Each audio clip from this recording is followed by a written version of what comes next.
Of all the things on my 2020 bingo card, Cyberpunk 2077 getting a 3.2 on Metacritic was definitely not one of them. Hello everyone, it's another video, and today, let's talk Cyberpunk. Now I know everyone's been blowing up about the situation, talking about all the bugs and glitches and the lies and the deceit, but I haven't found a video that compiles all of that. So I'm here to give you the rundown on the entire situation in one fun-sized little video. We're going to be covering before the release, after the release, and my opinions on the whole situation. Without any further ado, let's begin. Before Cyberpunk came out, everything was fine for the most part. I mean, there were tons of articles written about all the crunch and exploitation the devs had to endure to get the game out on time, but gamers don't care about that. The hype train kept on chugging along. I mean, choo-choo. People have been waiting years for this game, each new delay ramping up their expectations more and more. So it was odd when places like IGN and GameSpot were dropping their reviews for Cyberpunk 2077, and there were some oddities. Number one is bugs. This is apparently a very buggy game, as nearly every review before launch mentioned bugs, glitches, of both the major and minor variety. Many places seem to overlook these issues, saying that CD Projekt Red would probably iron them out in the future through updates and patches. Another odd thing was that before launch they were not allowed to review the PS4 or Xbox One versions of the game, just the PC and next-gen versions.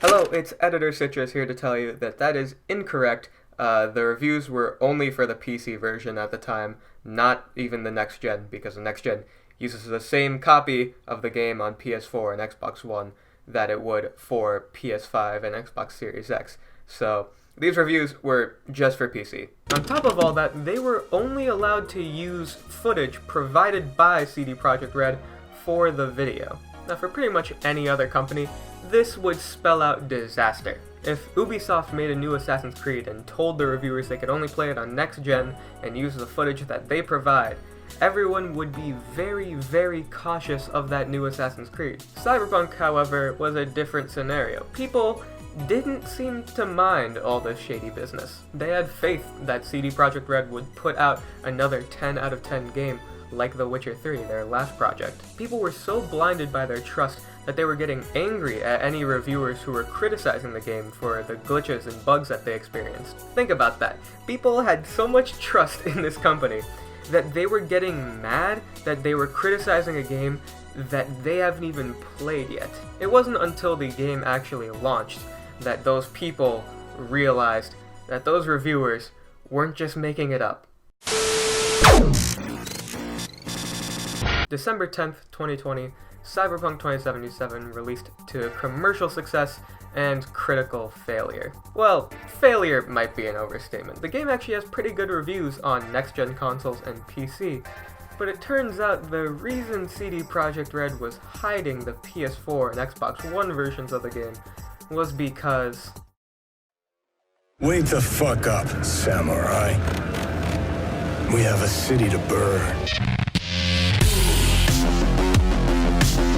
It fails to hit even the lowest bar of technical quality one should expect when even playing on lower-end hardware. I encountered multiple bugs that blocked progress and quests, forcing me to reboot to an older save each time. It is not an exaggeration to say that I felt nauseated after playing because of the terrible frame rate. If I told you at the beginning of this year that Cyberpunk 2077 would score less than Sonic Forces on Metacritic, would you have believed me? Yeah, low resolution, a sub-30 frame rate, and even more glitches than the other versions.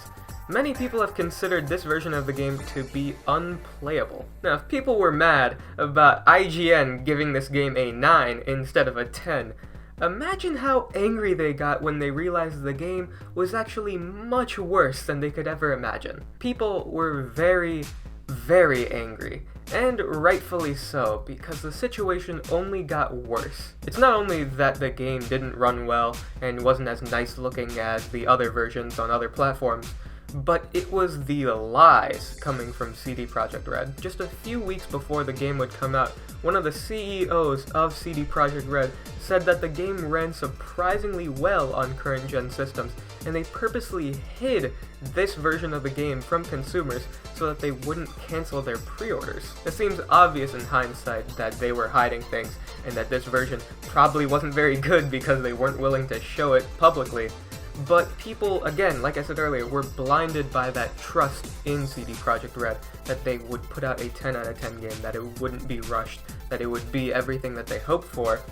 And that led them astray and made people ignore these red flags, like them hiding all this stuff and straight up lying. I think what really got people the most mad was CD Projekt Red's official statement. It's long, so I won't read it all here, but they essentially admit that the game was not ready for current gen and that they should have paid more attention to it. This is probably the most baffling thing to come out of this situation.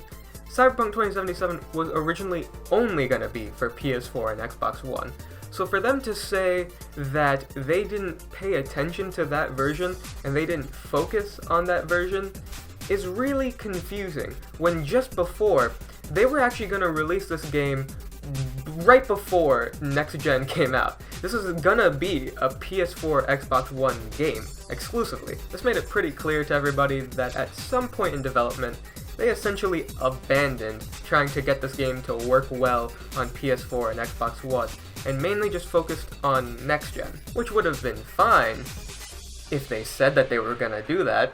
Anyways, they also mentioned in that little blog post that they were working on some patches for the game, but if you wanted a refund, you could either refund your physical copy or go through Sony and Microsoft to get digital refunds. If that didn't work, you could go directly to them and they would refund you. And that really seemed like it. I mean, how much worse could it get? So it got worse. You see, PlayStation has a very strict refund policy. They don't want too many people begging for refunds on their line. They are extremely strict about what can and cannot be refunded. So when CD Projekt Red essentially told everybody to go bug Sony about their refunds, Sony was not very happy with CD Projekt Red. And so Sony did two things.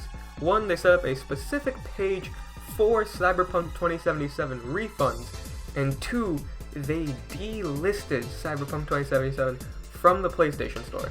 This was shocking to everybody. This is probably the biggest blow Cyberpunk could have gotten.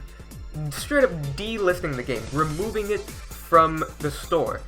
You're not able to buy a digital copy of Cyberpunk 2077 anymore. Of course, if you wanted it for PlayStation, you could go out to the store and buy a physical copy of it, but in the digital future, most people aren't gonna do that. CD Projekt Red then said that the game would come back to PlayStation once they patch it and, get it working. And that's pretty much the situation. There are some other little side stories, like a bug that kind of corrupts your save data and, a couple lawsuits, but those are smaller things. We don't need to get into all that. I've been thinking a lot about this situation because it's one that has many different angles, many different perspectives, and it's so much to think about. This game turned out the way it did because of poor executive decisions, overworked employees, and a just refusal to be honest with the consumer. When you look at it, the situation is very simple. People are mad about this one version of the game not working well. There are multiple ways they could have handled this before the game released so that people would not be as mad. They could have delayed specifically this version of the game, kept it out for PS5, Xbox Series X, and PC, but just delay the current gen version. It's been done before, other companies have done it, they just didn't want to. And they could have simply canceled this version of the game, because honestly, this game is so huge, and they clearly, at some point in development, decided that this was basically gonna be a next-gen game. They could have just canceled this version of the game whenever they decided that, and been like, yeah, this is a next-gen, we're sorry, but this game is too big. And people probably would have accepted that, and probably the most simple, easy thing to do. Just showing people that this is what the game looks like, this is how it runs, it's not pretty, and then let the consumer decide. Even with that stuff, that's still just a band-aid. on what is essentially a stab wound of a game.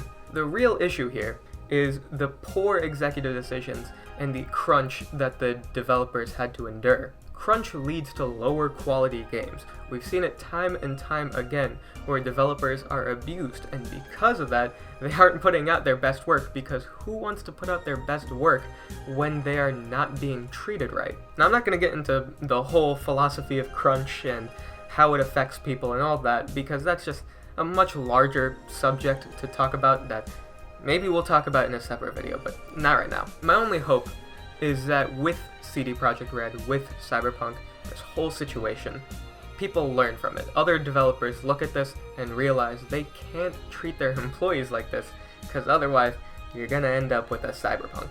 Anyways, I just wanted to summarize everything for all you lovely people at home who might not be caught up on all the information surrounding this game, because it's been a crazy situation. Like, one of the worst releases I've seen in quite a while.